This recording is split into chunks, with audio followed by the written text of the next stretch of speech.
Shouldn't they be the NFC East favorites? Well, maybe, but when you actually look at the details, the answer is a very clear no. First off, yes, the Commanders did beat the Eagles late in the season last year, but it was a game that Philadelphia raced out to a massive lead, lost Jalen Hurts for crying out loud, and would have won comfortably had Devontae Smith not dropped this pass. Fast forward just a few weeks later, and both teams were at their literal peak in the NFC Championship game.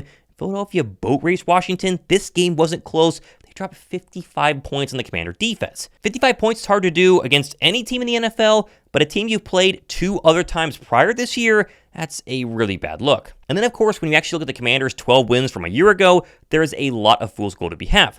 For instance, week 2 against the Giants, the G-Men lost their kicker on the opening kickoff, had to go for 2 the rest of the game, failing late in that game, and losing to Washington 21-18.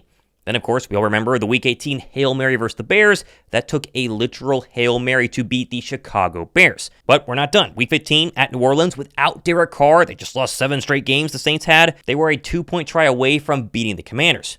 Then, Week 16, Kenny Pickett, game we talked about already, and the playoffs as well. I mean, wild card round versus the Bucks. How about a favorable doink off the upright to win at the buzzer? And finally, the divisional round upset heard around the world against the Lions was a game where Detroit was missing 6 of their 11 starters on defense. Not a full-strength Lions team.